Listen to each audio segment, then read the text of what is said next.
बात का अनुभव किया भरत ने, तो सबसे पहले कहाँ पहुंचे? माता कौशल्या के पास पहुंचे और माता कौशल्या को आकर के बहुत बहुत बातें कही कि मेरा इसमें कोई क्लेश मात्र भी, मैं दोषी नहीं।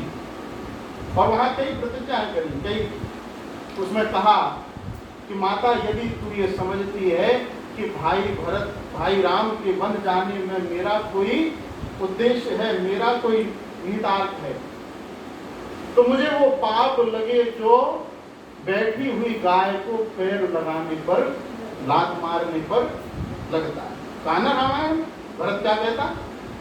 मुझे वो पाप लगे जो बैठी हुई गाय को पैर लगाने पर, लात लगाने पर। अच्छा बोलो, इसको हमारे पाप मानते हैं क्या? नहीं। हमारे लड़के, बच्चे, परिवार में, समाज में, बोलो इसको पाप मानते हैं।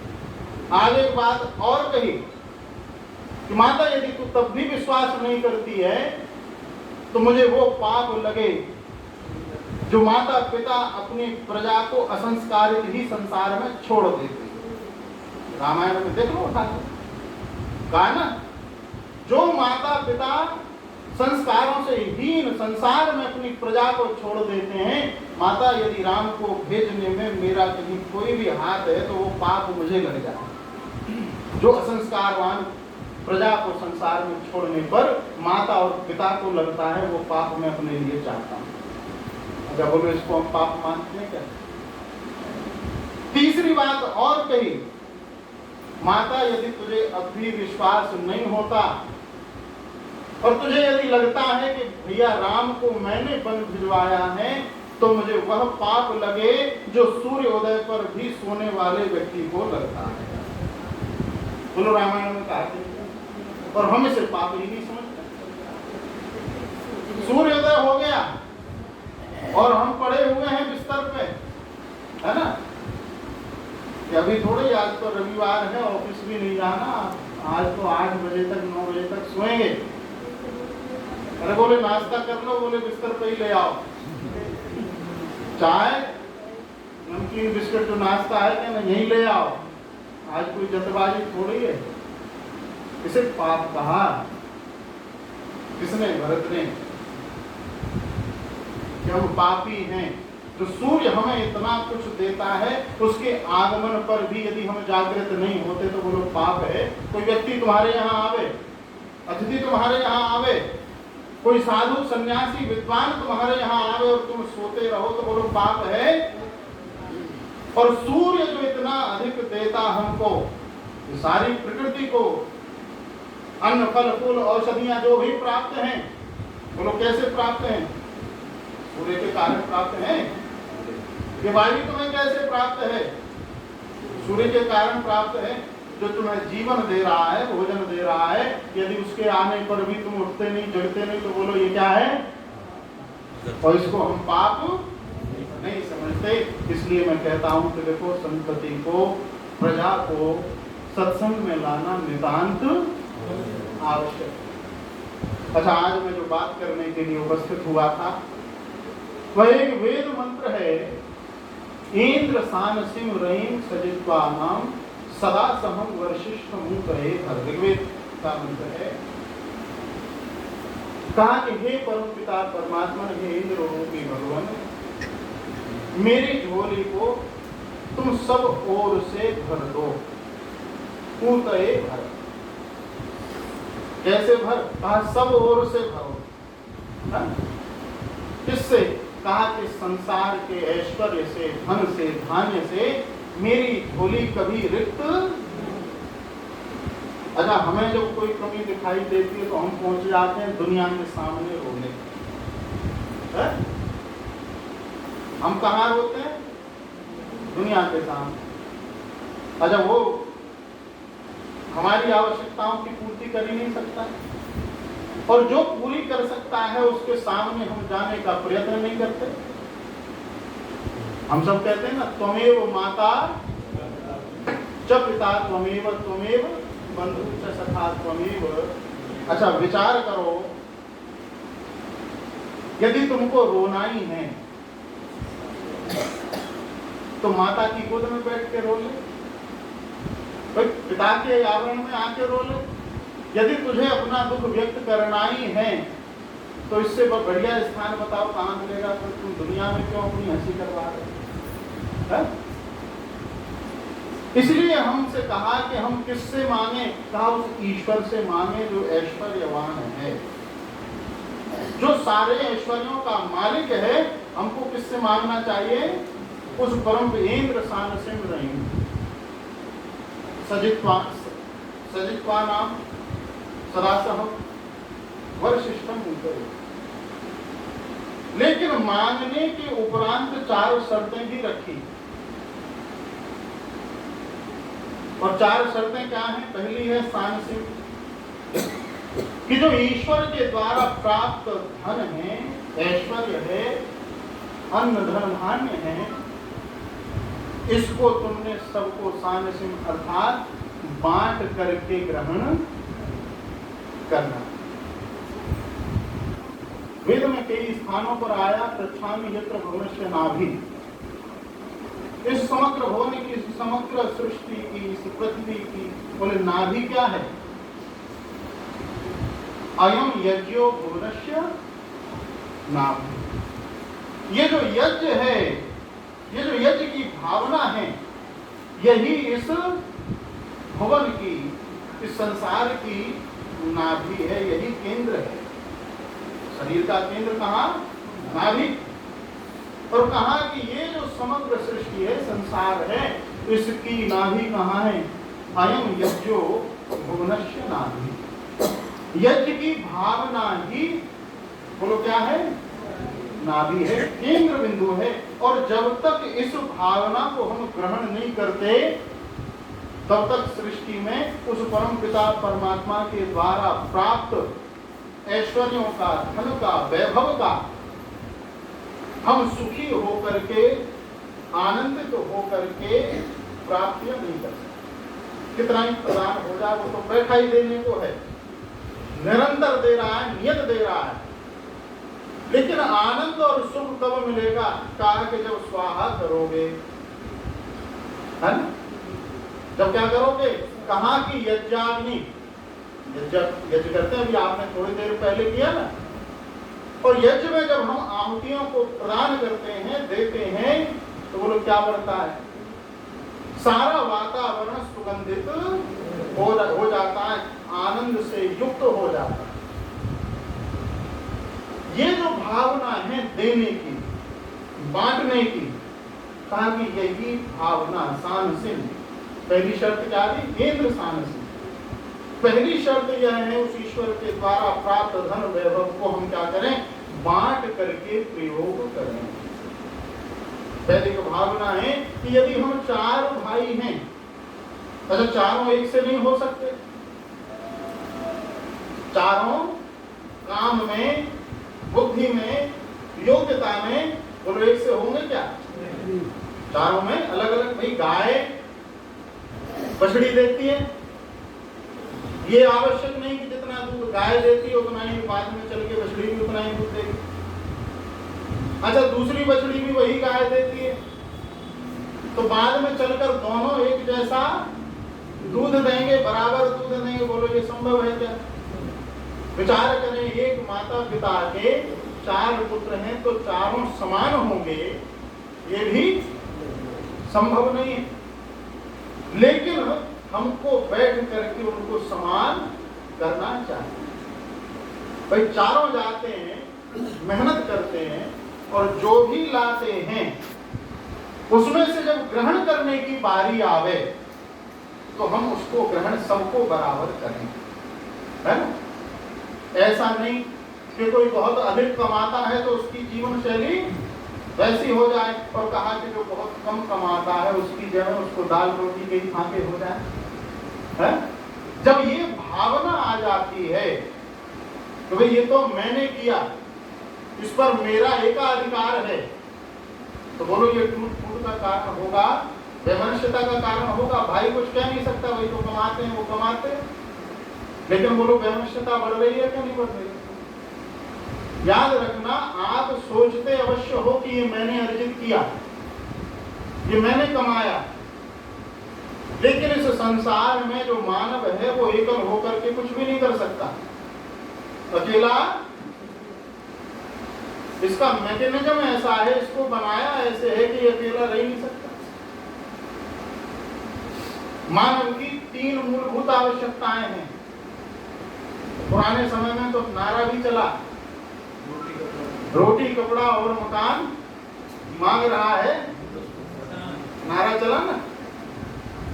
तीनों चीजों पर विचार करके देख लो। मूलभूत आवश्यकता है, तन ढकने के लिए कपड़ा चाहिए, कपड़ा, रोटी, भाई सुबह शाम पेट में रोटी पड़ जाए, पेट भर जाए, ये आवश्यकता है। और रहने के लिए, अच्छा इनमें से कोई भी काम एक लो और एक अकेले करके दिखाओ। है? अच्छा कुछ माताएं ये कह सकती हैं कि रोटी तो हम अकेले ही बना लेते हैं। रोटी कहीं शास्त्री तुम आते हो बनवाने, रोटी तो मैं अकेले ही बनाती हूँ।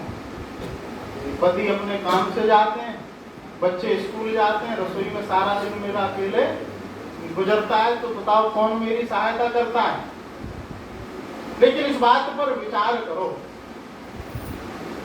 जो रोटी आप बना करके तैयार कर रहे हो, इस रोटी को बनाने में हमको कितना सहयोग प्राप्त है और किस किस का सहयोग प्राप्त है। 9:30 कितने बजे तक समय है? 9:25। तो इसलिए आगे मैं बहुत अधिक व्याख्या न करता हुआ, प्रथम तो यह कि सानसिम जो हमको प्राप्य है, उस प्राप्य को हम एक दूसरे के साथ कैसे यज्ञवत होगा, है ना, बांट करके ग्रहण करना प्रारंभ करें। सानसिम सजित्वान, अच्छा धन आ भी जाए तो उसकी रक्षा आवश्यक है ना। जो धन आया है वह सुरक्षित भी रहे। और सबसे पहले क्या कहा, किससे सुरक्षित रहे? तो भाई तुमसे ही सुरक्षित रहे। है? किससे सुरक्षित रहना चाहिए? कहा जिस पे धन है उसी से, क्यों कहा ऋतुओं से सुरक्षित रखा जाता। और सबसे पहले जो षड ऋतु शास्त्रों में कहे गया वो तो तेरे ही भीतर बैठे, मद लोभ मोह अहंकार, ये सारे के सारे जो शत्रु हैं तेरे, ये तुझ में ही वास करते हैं। तो सबसे पहले तो तुझसे ही रक्षा हो। तो बोलो इन पर हमको विजय और इसके रक्षण के लिए, नहीं तो आजकल क्या है, अच्छा हम मंदिर जाते हैं और आप मंदिर में जाकर के देखो, वहां व्यक्ति क्या कहता है, तेरा तुझको अर्पण क्या लागे मेरा, क्या कह रहा है, तेरा तन मन धन सब तुझको अर्पण क्या लागे मेरा, सब तेरा है ना। अच्छा कह रहा है, भीतर से नहीं है इसके। अच्छा कई बार हमारे घरों में कोई विद्वान आ जाए, साधु सन्यासी आ जाए, हम बड़ा विनम्र होकर के उससे कहते हैं आगे लोग आप खाइए, कहते हैं ना, है? हम क्या कहते हैं, आओ भगवान आप खाइए, सब घर मकान। वो भी कहता है कि अच्छा जानता तो वो भी है कि मेरा है नहीं, ऐसे ही कह रहा। तो वो जो कहने वाला है वो भी जानता है कि हाँ केवल कह रहा हूँ। अच्छा कोई घटना ऐसी घटित हो जाए, वो कहे मेरा है तो चल बाहर निकल, है? अच्छा ऐसी घटना हो जाए फिर कोई नहीं कहेगा तो तेरा है, क्या कहेगा? भगवान के सामने पहुंच कर मंदिरों में जाते हैं, आरती करते हैं, क्या कहते हैं, तन मन धन सब तुझको अर्पण क्या लागे। अच्छा एक महात्मा जी सुन रहे थे, ये आरती गा रहा, प्रार्थना कर रहा। अब जब इसने ये कहा कि तन मन धन सब तुझको अर्पण क्या लागे, तो महात्मा जी हंसने लगे। अब जब महात्मा जी हंसने लगे तो ये उनको देख रहा कि मैं प्रार्थना कर रहा हूँ, ये हंस रहे हैं। कोई बात नहीं, बाद में देखूंगा, पहले प्रार्थना करना। प्रार्थना हो गई तो बाद में पहुंचा, महात्मा जी जब मैं प्रार्थना कर रहा था आप हंस रहे थे। बोले तुमको कैसे पता? मैं देख रहा था। बोले तुम प्रार्थना कर रहे थे कि हम हंसी देख रहे थे? बोले हम दोनों काम कर रहे थे। बोले बस यही तो बात है कि तुम दोनों काम करते हो। यहाँ हम क्या कहते हैं कि सब तेरा। अच्छा, मंदिर से बाहर निकल आए और बाहर जैसे ही मिले महात्मा जी से, बोले मेरा मन बड़ा दुखी रहता है। तुरंत भीतर तेरा था और जैसे ही बाहर निकले तो बोले मेरा मन बड़ा परेशान रहता है, दुखी रहता है। अरे भाई, जिसका है उसे दे दे, तू काहे टेंशन ले रहा? जब तक हम इन षड रिपुओं को परास्त नहीं करेंगे, पराजित नहीं करेंगे, तब तक हमारी विजय होना संभव नहीं। सान सिंह रेंग सजित्वानाम सदा हम, सदैव स्वावलंबी रहना। तीसरी शर्त क्या है? धन आने पर, वैभव आने पर भी हम आलसी और प्रमादी न हो जाएं। हम कैसे हों? स्वावलंबी हों, अपने सारे कार्यों को स्वयं करने वाले हों। आज तो पानी देने के लिए भी हमको नौकर चाहिए। कहा कि यदि बहुत विशिष्ट कार्य में लग रहे हो तब आप दूसरे की सहायता ले सकते हो, अन्यथा आपको सदैव स्वावलंबी जीवन व्यतीत करना चाहिए। यदि जीवन तुमने दूसरों के हाथों में दे दिया तो फिर तुम परतंत्रता को प्राप्त होगे और पराधीन सुख सपने हो। बोलो, जीवन से सुख चला जाएगा कि नहीं चला जाएगा? इसलिए कहा ये धन धान्य सुख नहीं देगा। तीसरी शर्त है कि तुम सदैव जीवन में स्वावलंबी बनो। चौथी शर्त लगाई वर्षिष्ठ मूत। ये जो धन है, ये जो वैभव है, ये बहुत समय तक टिकने वाला हो, रुकने वाला। लेकिन याद रखो, अच्छा धन टिकता नहीं, रुपया पैसा, इसकी एक बड़ी विचित्र बात है कि ये टिकता नहीं। कितने ही नोट ले आओ करारे करारे और रखो अपने पास, पुराने हो ही जाते हैं, बदल जाते हैं, पुराने हो जाते हैं, नए कहाँ रहते। सरकार हर साल छापती होगी, लेकिन कहा कि एक जगह ये टिकते नहीं। हमने प्रार्थना क्या की कि वर्षिष्ठ मूत पर वर्षों तक टिकने वाला ऐश्वर्य हो, हमारे साथ रहने वाला ऐश्वर्य हो। तो याद रखो, वह ऐश्वर्य कब टिकता है? जब वह कमाई हमारी पवित्र कमाई होगी, है? तब हमारे साथ वो टिकेगी। मनु महाराज ने कहा 10 वर्ष तक पाप की कमाई ठहरती है। एकादश वर्षे सूखती थी। कहा कि 10 वर्ष तक केवल पाप की कमाई छीन झपट कर लाए हुए ये कब तक रुकता? कहा कि 10 वर्ष तक। और जहाँ 11वां वर्ष लगता है वो ब्याज समेत वापस ब्याज समेत जाती है? काला धन नाम सुना ना? काला धन, हम तो ये समझे, देखो काले धन का मतलब कि धन किसी और का और कब्जा किसी, यही काला धन है। अच्छा, हम पे भी तो काला धन है। बोले हम पे क्या काला धन है? ये तन, ये मन, ये जीवन, और है तुम पे काला धन की नहीं? तो जिसका है उसका स्वीकार करना शुरू कर देना चाहिए। हमें जीवन में सदैव सत्संगति की आवश्यकता होती है। यदि हम जीवन को आनंद से, सुख से व्यतीत करना चाहते हैं तो उसके लिए नितांत आवश्यक है कि हमारा समाज भी कैसा हो? सुख देने वाला समाज होगा, जब भी सुखी रहो। और समाज को सुख देने वाला बनाए रखने के लिए नितांत आवश्यक है कि संगतिकरण कैसा हो? सुसंगतिकरण हो, अच्छा हो। तो इसीलिए हम प्रयास और प्रयत्न करें। बता भी रहे थे कि सत्संग हुआ होगी, तो देखो सत्संगों की आवश्यकता यही है, क्योंकि जितना अधिक समाज के अंदर दूषण बढ़ता जा रहा है, तो याद रखना कि कहीं ना कहीं हम भी कमजोर पड़ते जा रहे हैं। जितना बड़ा और विकराल युद्ध की परिस्थितियां हैं, तो हमें भी क्या उतना ही विकराल होकर के, विराट होकर के उनका सामना करने के लिए तैयार रहना चाहिए। तो यहाँ भी सत्संग हो, स्थान स्थान पर सत्संग हो। इस युद्ध को, मैं युद्ध इसलिए कहता हूँ कि लड़ाई ही है, कुछ नहीं बचना। यदि परास्त हुए, पराजित हुए, तो ना तुम्हारी संस्कृति बचेगी, ना तुम्हारे जन बचेंगे, और ये ना राष्ट्र तुम्हारा बचेगा। बहुत कुछ खो चुके, बहुत कुछ खो चुके। अब जागृत हो जाओ और जोड़ने का काम शुरू करो।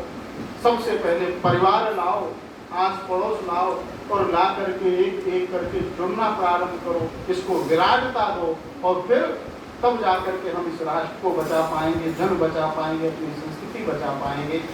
समय पूर्ण हुआ।